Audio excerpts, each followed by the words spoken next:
Tara Whitney from Whitney Consulting. We write grants, tenders and business cases so that organisations can get funding for their projects or their proposals. And today I wanted to talk to you about what you should be considering when you are hiring a tender writer. So many organisations submit tenders, government tenders, to get work, and it's on an ongoing basis. So winning a tender is incredibly exciting, and it's very worthwhile for your organisation because it gives you ongoing work in many cases. It is something that can be worth a lot of money. So when you are submitting a tender, if you are considering hiring a tender writer, what is it you should be looking for? So I suppose the first thing to consider is whether or not you want to hire a tender writer. And not all organisations do. Some of them do it in-house, whereas others will subcontract that. And I guess the thing to consider there is whether or not you have the staff to be able to allocate them to it. Writing a tender is a considerable amount of work.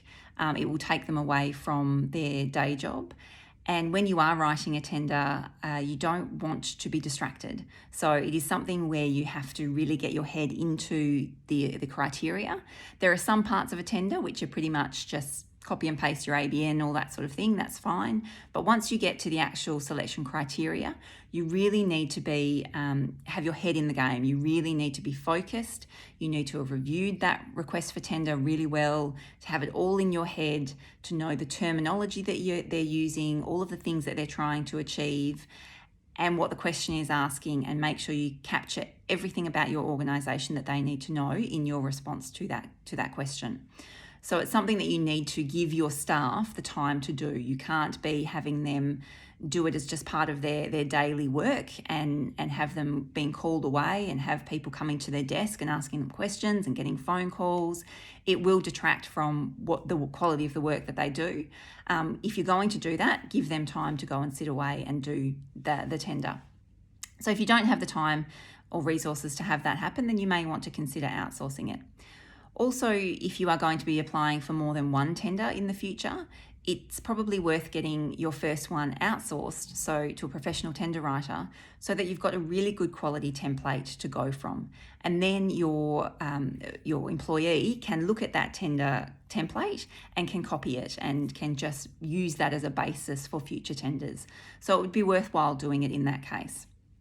The other thing to consider is whether or not you have the ability to be objective. So a benefit of hiring a tender writer is that this person can question everything. So you understand your processes and your procedures and everything so well that you won't necessarily know if it's not clear to somebody from the outside reading it. Whereas a tender writer doesn't know your organisation, they need to ask those questions. So if you provide them with information and you say, this is how we do it, a tender writer might say, I really don't understand why you would do it that way. That doesn't make any sense to me. You then explain it to them, and through that, there can be some absolute gold come out. Oh, well, we do it this way because of X, Y, and Z. You would put that into a tender and explain that these are your processes and this is why. These are the benefits of doing it that way. This is why you do it that way.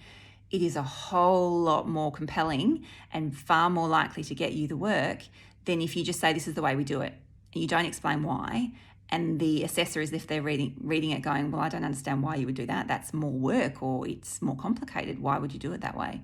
This other organisation doesn't do it that way. Why would these guys?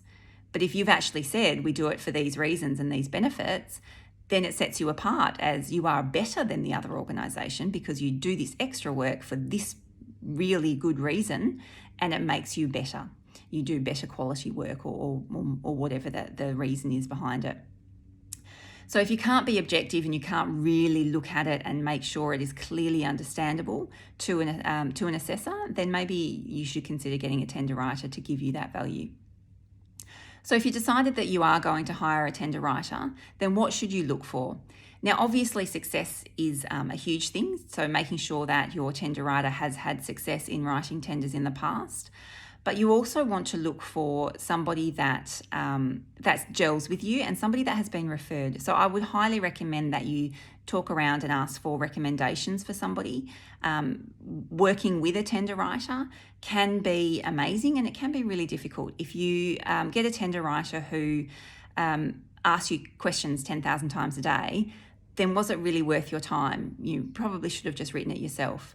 If this tender writer is not able to take everything that you have in the format that you have it in and understand from that and make some assumptions and draw some conclusions and really use what you've got to form a compelling argument, then they'll be coming back to you 10 times a day to ask you questions.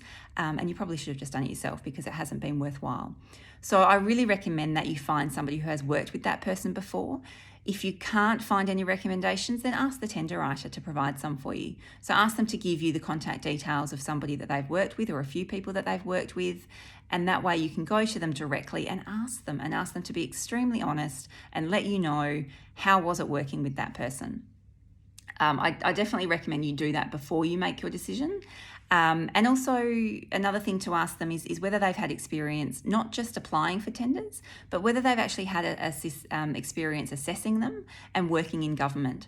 Because government speak is a real thing, and it's something that if you have been on the other end, if you've worked in government, you know how to do it really well. You really understand what they're asking for. You understand how to speak in that term and how to write in those terms. And it gives you a bit of an edge if you have been in government before. So somebody who has been in state government, if it's a state government tender that you're applying for, would be very handy to have as your tender writer. So that's another question to ask them.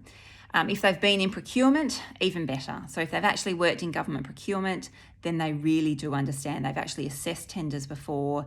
They know exactly what the assessors are looking for, what the red flags would be, and what they need to say or not say in order to catch attention and win that tender. So I hope this helps you if you're deciding whether or not to hire a tender writer, or if you are hiring a tender writer, I hope it helps you to give you a couple of questions to ask in making your decision as to who you choose. If you have any questions, don't hesitate to ask. Please come and ask me for recommendations. I can give you a bunch of people that we've written tenders for before, and you're welcome to give them a call. Anybody that we've worked with, you're welcome to give them a call. So we have some on our website. If you're interested, we have some past successes and past work that we've done on our website, whitneyconsulting.com.au. That's also where you can book a call with me if you want to have a chat, or you can send me a message, whitney consulting.com.au. Thank you.